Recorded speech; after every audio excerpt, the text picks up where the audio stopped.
Friend this is Manish, welcome to sir classes. Subscribe करें sir classes को, press करें bell icon को ताकि सही समय पर आपको वीडियो मिल सके। आज की इस वीडियो में बात करूंगा oral and written language, how to oral and written language used in classroom. ये जो वीडियो है B Ed, CTET, STET, KVS, STET, UPTET, NVS, इस सारे एग्जाम के लिए इंपॉर्टेंट है। तो इसमें मैंने आपको इजी एक्सप्लेनेशन के साथ इंपॉर्टेंट पॉइंट्स को एक्सप्लेन किया हो, तो आप इस वीडियो को अंत तक देखना और मेरे चैनल के साथ आप बने रहो। अगर आपने चैनल को सब्सक्राइब नहीं किया है तो प्लीज सब्सक्राइब माय चैनल और शेयर विद फ्रेंड्स। तो वीडियो को स्टार्ट करते बिना डिले किए। आज के इस वीडियो में बात करूंगा oral and written language used in classroom. Oral और रिटन लैंग्वेज का जो यूज्ड होता है उस क्लासरूम में कैसे होता है और कौन कौन से टेक्निक है, क्या क्या स्किल यूज किया जाता है ओरल और रिटन लैंग्वेज को। ठीक है, तो ये जो मैं बता रहा हूं ये आपका लैंग्वेज अक्रॉस द करिकुलम जो सीरीज चला रखा था मैंने, उसी का एक ये पार्ट है। तो ठीक है, तो इसमें हम लोग ये समझने की कोशिश करेंगे कि ओरल लैंग्वेज क्या होती है और रिटन लैंग्वेज क्या होती है और लिटरेसी किसे कहते हैं। तो वीडियो स्टार्ट करने से पहले आप लोगों ने अगर मेरी चैनल को सब्सक्राइब नहीं किया है तो प्लीज आप मेरे चैनल को सब्सक्राइब कर दें और ज्यादा से ज्यादा दोस्तों के साथ शेयर करें। ठीक है, तो वीडियो को स्टार्ट करते हैं। The ability to read and write are matters of literacy, यानी वैसी एबिलिटी जो पढ़ने और लिखने की हमारे अंदर जो क्षमता होती है, जो कैपेसिटी होती है, उसी को लिटरेसी कहते हैं। लैंग्वेज जो है ना, it is a called complex skill, जिसमें ये कॉम्प्लेक्स स्किल होती है, जिसमें स्किल ऑफ लिसनिंग होती है, स्किल ऑफ स्पीकिंग होती है, स्किल ऑफ रीडिंग होती है और स्किल ऑफ राइटिंग होती है। ओके, तो इस स्किल्स को हम लोग दो पार्ट में क्लासिफाइड करते हैं। पहला पैसिव स्किल और दूसरा एक्टिव स्किल। ठीक है, लिसनिंग एंड रीडिंग जो स्किल्स होते हैं वो आपका पैसिव स्किल्स में आ जाते हैं, है ना। एंड स्पीकिंग और राइटिंग स्किल जो होता है उसको एक्टिव स्किल बोला जाता है। आप इसको ऐसे भी समझ सकते हो कि लिसनिंग और रीडिंग, यानी आप सुन रहे हो और रीड कर रहे हो, तो चीजों को, कंटेंट को या इंफॉर्मेशन को आप क्या कर रहे हो, गेन कर रहे हो। यानी ये इनपुट टेक्निक, इसको हम लोग पैसिव स्किल भी कहते हैं, इनपुट बोल सकते हैं। स्पीकिंग मतलब आप बोल रहे हो और राइटिंग आप लिख कर इंफॉर्मेशन को ट्रांसफॉर्म कर रहे हो, तो इसको हम लोग आउटपुट स्किल भी बोलते हैं या एक्टिव स्किल बोलते हैं। ठीक है, तो अब हम बात करते हैं कि रिसेप्टिव स्किल और प्रोडक्टिव स्किल, मतलब इसको हम लोग जो पैसिव स्किल जिसको हम बोले, या रीडिंग और लिसनिंग का जो हम लोग पैसिव स्किल बोले, उसको हम लोग क्या बोल सकते हैं, रिसेप्टिव यानी रिसीव करने वाला, और प्रोडक्टिव मतलब जो प्रोड्यूस करता है, राइटिंग और स्पीकिंग, इसको प्रोडक्टिव स्किल भी कह सकते हैं। Communication in its literal sense stand for the act of communing. We can say that कि communication, we communicate one another persons through these four skills: writing skills, speaking skills, reading skills या फिर listening skills. Okay, तो what we communicate, तो communicate his ideas, thought and feeling. हम अपनी feeling को, ideas को, ये सारे चीजों को शेयर करते हैं या फिर हम लोग गेन करते हैं। यही सारे चीजें जो ट्रांसफर होता है इंफॉर्मेशन की, ट्रांसफर होता है या इनपुट या output. Okay, and knowledge, other thought and communication means sharing ideas and feeling in a mood of mutuality, जिसको हम लोग बोल सकते हैं effective communication is a two। अब इसी communication को इफेक्टिव बनाना है तो सारे चारों स्किल में हमें क्या होनी चाहिए, मैच्योरिटी आनी चाहिए। तो there are two types of communication. एक पहला हम लोग देख लेते हैं क्या होता है। पहला जो होता है verbal and non verbal communication, एक होता है नेचुरल एंड मैकेनिकल कम्युनिकेशन। इसको हम लोग देख लेते हैं कि verbal and non verbal communication किस टाइप का कम्युनिकेशन होता है ना।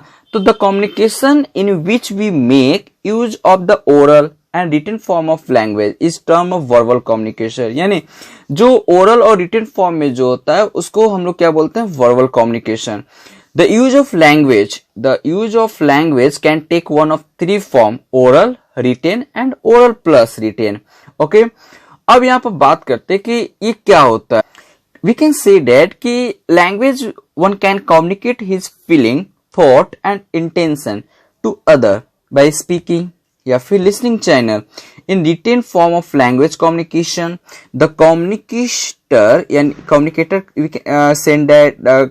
sender makes user the script of language, है ना।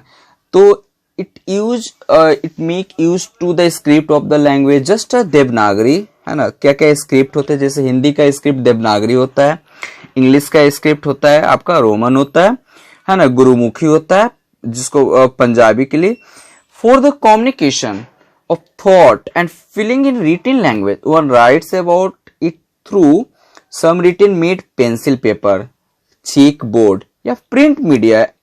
The person on receiving the understand the meaning of the communicate message through reading and decoding this। इस मतलब कह सकते हैं कि कम्युनिकेट करने के लिए हम लोग स्क्रिप्ट लिखते हैं, तो या तो पेन पेपर पेंसिल पर या फिर किसी प्रिंट मीडिया पर या फिर बोर्ड वगैरह पर, यही सारे चीजें हम लोग यूज करते हैं रिटन को राइट करने के लिए, मतलब रिटन कम्युनिकेशन के लिए।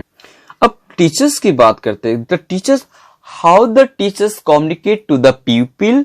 It means we can say that कि how the teachers communicate to student in the usual classroom. Communication a teacher while writing on the blackboard also make use of language for the explanation and exposition of the written contents.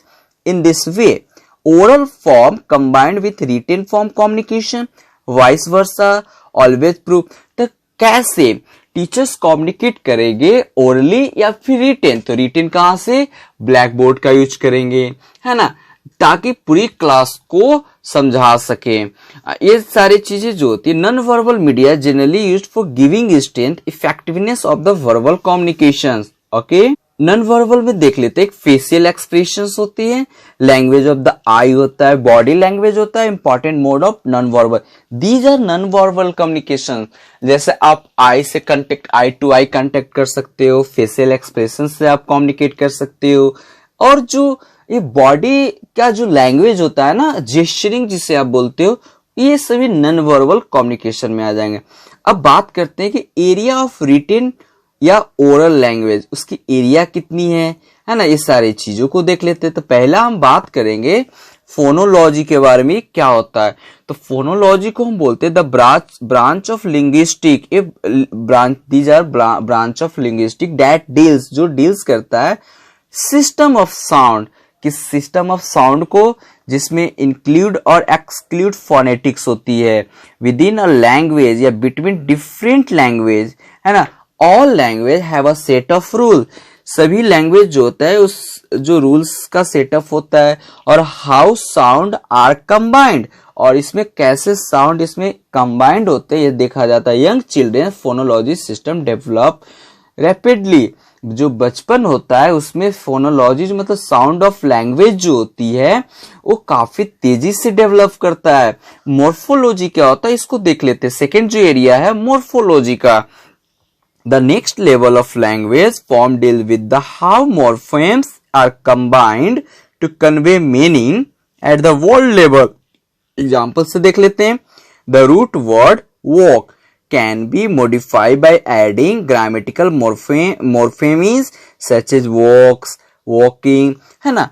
तो main जो root word है उस we can change use is ing, तो हम इसको बोलेंगे morphology, यानी एक रूट वर्ड में आप आईएनजी एस या ईएस लगाकर ईडी लगाकर आप चेंज करते हो, उसकी फॉर्म को चेंज कर रहे हो, उसको मॉर्फोलॉजी बोलते हैं। अब हम बात करते हैं सिंटैक्स की। What is syntax? तो सिंटैक्स देख लेते हैं। तो सिंटैक्स जो होता है it begin to combine word around 18 month, है ना।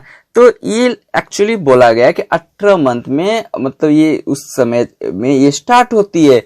Usually beginning with an arranged action semantic construct रफली कंपेरेबल नाउन या वर्ब, है ना। नाउन या वर्ब का यूज होता है। Eventually child learn expand the noun phrase and verb phrase in variety of way through such construct as adjective, adverb, conjunction, auxiliary verb and super.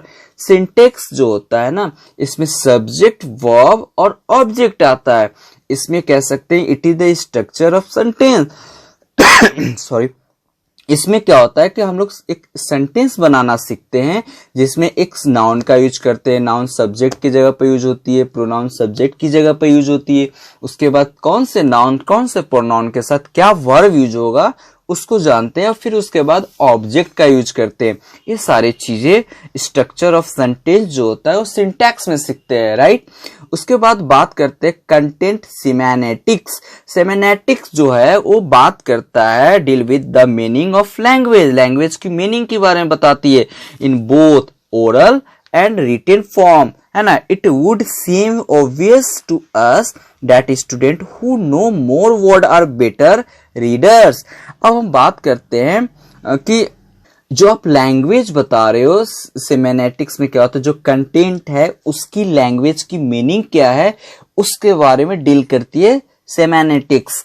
अब हम बात करते हैं फोनेम्स और अवेयरनेस का, the ability to attend to think about the work with the individual sound, यानी इसमें हम लोग जो वर्ड बोल रहे हो आप उसके बारे में सोचने लगते हो, उसके बारे में डीप नॉलेज रखते हो, क्या वर्ड कहना चाह रहा है, इस टाइप के चीजों को हम लोग फोनेम अवेयरनेस कहते हैं। फिर फोनिक्स क्या होता है, तो फोनिक्स जो होता है it is the relationship between the sound and written symbol, तो साउंड और रिटन सिंबल्स के बीच में रिलेशन को शो करता है ऑफ लैंग्वेज और फोनेम ग्राफेम कॉरस्पॉन्डेंस। और नेक्स्ट बात करते हैं फ्लुएंसी।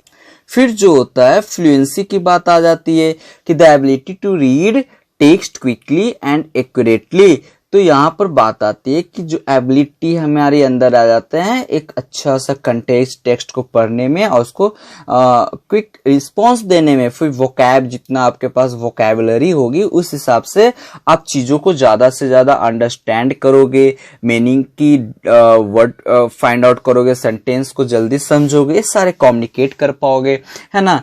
और कंप्रहेंशन, तो एबिलिटी डिराइव मीनिंग, जो एबिलिटी जो होती है it is the comprehension derive meaning from what is read, आप क्या पढ़ रहे हो, and which is the reason for reading, ये सारे चीजों को है ना कंप्रहेंशन में यूज करते हैं। तो यहाँ पर टोटली फाइनली यही कहा गया है कि ओरल लैंग्वेज को हम लोग, तो इसीलिए ओरल और रिटन लैंग्वेज में जितने ग्रामेटिकल टर्म्स है, fluency, vocabulary, comprehension, semantic, syntax, morphology, phonology, ये सारे इंपॉर्टेंट रोल प्ले करते हैं। और ये सब जानने के लिए हमें स्टेप बाय स्टेप ग्रेजुअली जानना होता है। आप जब तक लेटर नहीं जानोगे कि what is letter and how it used, तो आप तब तक वर्ड नहीं बना पाओगे, एंड जब तक वर्ड नहीं जानोगे तब फिर उसके बाद आपको वर्ड नहीं जानोगे तब तक आप सेंटेंस नहीं बना पाओगे। सारे पॉइंट्स को हम लोग यहाँ पर ओरल और रिटन में यूज करते हैं, है ना। ओरली अगर आप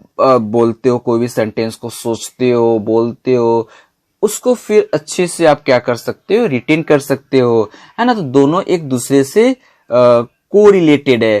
तो फिर भी यहीं तक था। अगर फिर भी अगर किसी प्रकार का किसी को कुछ पूछना हो, डाउट रह गया हो, तो please right in my comment box, हम वहां पर सभी आपकी प्रॉब्लम को सॉर्ट आउट करेंगे, ठीक है। Thank you for watching my video, bye bye.